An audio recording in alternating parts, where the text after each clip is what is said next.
مشجع بيراميدزاوي طلع اتكلم.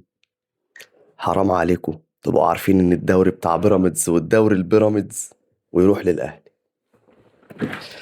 صديقي العزيز، او مش هينفع اقول لك صديقي العزيز عشان انت مش تبقى صديقي وما تشرفش انك تبقى صديقي بصراحة يعني. انك تبقى اهلاوي وتروح تشجع بيراميدز، او انك تبقى زملكاوي وتروح تشجع بيراميدز، او ايا ما يكون بقى انت كان انتمائك ايه ورحت شجعت فريق اسمه بيراميدز، ماليش فيه، ده مش بتاعي، ده بتاعك انت. بس ما تقولش ان انت كنت في غفلة، لان انت اصلا دخلت الغفلة.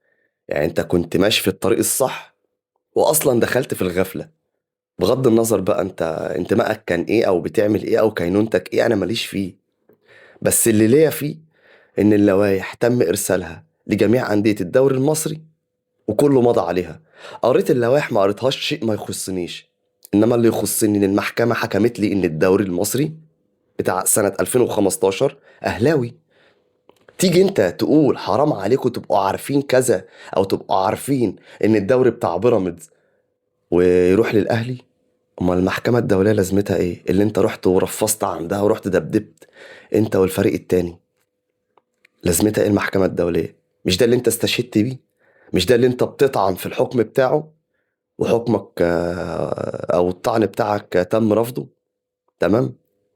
خليك كده، خليك في الغفلة اللي انت فيها. اقسم بالله اقسم بالله انت لا، يعني ما تشرفش الاهلي. والله ما تشرفش الاهلي، ومعرفتك ما تشرفش ولا صحبتك تشرف. يا اخي اتقي الله وخليك في فرقتك.